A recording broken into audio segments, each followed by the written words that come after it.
ಎಲ್ಲರಿಗೂ ನಮಸ್ಕಾರ. ಈದ್ ಮಿಲಾದ್ ಹಬ್ಬದ ಪ್ರಿಪರೇಷನ್ಸ್ ನಮ್ಮ ಶಿವಮೊಗ್ಗ ಜಿಲ್ಲಾ ಪೊಲೀಸ್ ವತಿಯಿಂದ ಎಲ್ಲ ಸವಿಸ್ತರವಾಗಿ ನಡೆದಿದೆ.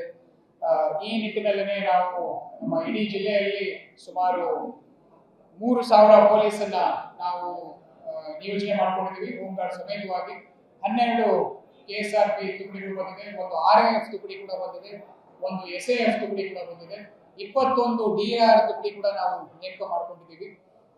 ಇದಕ್ಕೆ ಆಲ್ರೆಡಿ ನಾವು 1 ತಿಂಗಳಿಂದ ಎಲ್ಲ ಶಾಂತಿ ಸಭೆಯನ್ನ ನಾವು ಕೈಗೊಂಡಿದ್ದು ನಮ್ಮ ಕಡೆಯಿಂದ ಏನೇನು ಪ್ರಿಪರೇಷನ್ಸ್ ಮಾಡ್ಕೋಬೇಕಾಗಿತ್ತು ಅದನ್ನೆಲ್ಲ ನಾವು ಮುಗಿಸ್ಕೊಂಡಿದ್ದೀವಿ. ಎಲ್ಲ ಕಮ್ಯುನಿಟಿ ಲೀಡರ್ಸ್ಗೆ ನಾವು ಕರೆದು ಏನು ಅವರ ಇಶ್ಯೂಸ್ ಏನಾದ್ರು ಇದ್ರು ಅವನ್ನೆಲ್ಲ ನಾವು ಸಾಲ್ವ್ ಮಾಡಿದ್ದೀವಿ. ಆಮೇಲೆ ಇತರೆ ಏನಾದರೂ ಇನ್ಸ್ಟ್ರಕ್ಷನ್ಸ್ ಇತ್ತು ಅವ್ರಿಗೆಲ್ಲ ನಾವು ಕೊಟ್ಟಿದ್ದೀವಿ. ಅದರಂತೆ ನಾವು ಜಿಲ್ಲಾಡಳಿತ ವತಿಯಿಂದ ಈ excise ban, colour blast ban ಮತ್ತೆ ಈ sound system supreme court directions ಪ್ರಕಾರ ಏನಿದೆ ಆ ಡೆಸಿಬಲ್ ಲಿಮಿಟ್ ಅನ್ನ ಮೇಂಟೈನ್ ಮಾಡುವಂಗೆ ನಾವು ಒಂದು ಇನ್ಸ್ಟ್ರಕ್ಷನ್ಸ್ ಅನ್ನ ಆದೇಶ ಪ್ರತಿಯನ್ನ ಎಲ್ಲರೂ ಜಾರಿ ಮಾಡಿದ್ದೀವಿ.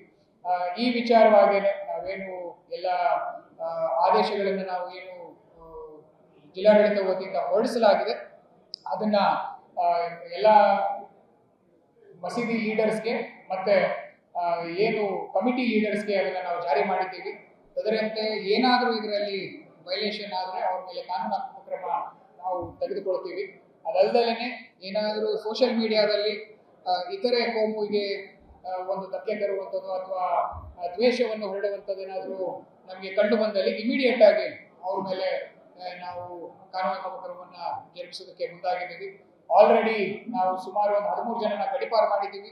ಆಮೇಲೆ ಏನು ಬಾಂಡ್ ಓವರ್ ಪ್ರೊಸೀಡಿಂಗ್ಸ್ ಇದೆ ಅದೆಲ್ಲವನ್ನು ನಾವು 312 ಜನರ ಮೇಲೆ ನಾವು ಇನಿಷಿಯೇಟ್ ಮಾಡಿದ್ದೀವಿ. ಯಾರ್ಯಾರು ಹಳೆ ಕೇಸ್ಗಳಲ್ಲಿ ಇನ್ವಾಲ್ವ್ ಆಗಿದ್ದಾರೆ ಅಥವಾ ಯಾರ್ಯಾರು ತೊಂದರೆಗಳಲ್ಲಿ ನಮ್ಮ ಮೇಲೆ ಮಾಡ್ತಾ ಇದ್ರು, ಯಾರು ನಮ್ಮ ಶಾಂತಿ ಸುವ್ಯವಸ್ಥೆಗೆ ಧಕ್ಕೆಯನ್ನು ತರೋರು ಯಾರು ಆಸಾಮಿಗಳಿದ್ರು ಅವೆಲ್ಲ ಐಡೆಂಟಿಫೈ ಮಾಡಿ ನಾವು ಅವ್ರ ಮೇಲೂ ಸೆಕ್ಯೂರಿಟಿ ಪ್ರೊಸೀಡಿಂಗ್ಸ್ ಶುರು ಮಾಡಿದ್ದೀವಿ. ಎಲ್ಲ ನಮ್ಮ ಮಾಧ್ಯಮ ಮಿತ್ರರಿಗೂ ನಾನು ಕೇಳ್ಕೊಳೋದು, ಕೋಮು ಸೌಹಾರ್ದತೆ ಶಾಂತಿಯನ್ನು ಕಾಪಾಡೋ ನಿಟ್ಟಿನಲ್ಲಿ ನಾವೆಲ್ಲರೂ ಕೆಲಸ ಮಾಡೋಣ ಅಂತ ನಿಮ್ಮೆಲ್ಲರ ಸಹಕಾರ ಸದಾ ನಮ್ಮ ಮೇಲೆ ಇರಲಿ. ಎಲ್ಲರೂ ಒಟ್ಟಿಗೆ ಒಳ್ಳೆಯ ಒಂದು ಹಬ್ಬವನ್ನ ಮಾಡೋಣ ಅಂತ ಹೇಳಿ ನಿಮ್ಮಲ್ಲಿ ಮತ್ತೊಮ್ಮೆ ಶಿವಮೊಗ್ಗ ಜಿಲ್ಲಾ ಪೊಲೀಸ್ ವತಿಯಿಂದ ನಾನು ಏನು ಮಾಡ್ತಿದ್ದೇನೆ. ಯಾವ ರೀಲ್ಸ್ ವೈರಲ್ ಆಗಿದ್ರು ಅವ್ರ ಮೇಲೆಲ್ಲ ನಾವು ಆಲ್ರೆಡಿ PAR ಇನಿಷಿಯೇಟ್ ಮಾಡಿಕೊಂಡು ಡಿಲೀಟ್ ಮಾಡಿಸಿ ಅವ್ರ ಮೇಲೆ ಆಕ್ಷನ್ ಇನಿಷಿಯೇಟ್ ಮಾಡ್ತಾ ಇದ್ದೀವಿ. ದಯವಿಟ್ಟು ಯಾರಾದ್ರೂ ರೀಲ್ಸ್ ಶೇರ್ ಮಾಡ್ಬೇಕಾದ್ರೆ ಅದನ್ನ ನೀವು ನೋಡಿ ಮಾಡಿದ್ರೆ ಸೂಕ್ತ. ಏನಾದರೂ ಅದರಲ್ಲಿ ಇತರೆ ರೀತಿ ಕಂಡು ಬಂದಲ್ಲಿ ನಿಮ್ಮ ಮೇಲೆ ಖಂಡಿತವಾಗ್ಲೂ ಕಾನೂನಾತ್ಮಕ ಕ್ರಮ ಜಾರಿ ಆಗುತ್ತೆ. ನಾವು ನಮ್ಮ ಇಡೀ ಜಿಲ್ಲೆಯಲ್ಲಿ 36 ಚೆಕ್ ಪೋಸ್ಟ್ ನಾವು ಶುರು ಮಾಡ್ಕೊಂಡಿದ್ದೀವಿ. ಈ ಚೆಕ್ ಪೋಸ್ಟ್ಗಳಲ್ಲಿ ಆಲ್ರೆಡಿ ನಾವು ಸಾಕಷ್ಟು ಏನು ಕಾನೂನಾತ್ಮಕ ಕ್ರಮವನ್ನು ತಗೋಬೇಕಿತ್ತು ಅಲ್ಲಿ ಚೆಕಿಂಗ್ ಮಾಡಿಕೊಂಡು ಕೇಸ್ಗಳನ್ನು ಕೂಡ ನಾವು ದಾಖಲೆ ಮಾಡ್ಕೊಂಡಿದ್ದೀವಿ ಆಲ್ರೆಡಿ.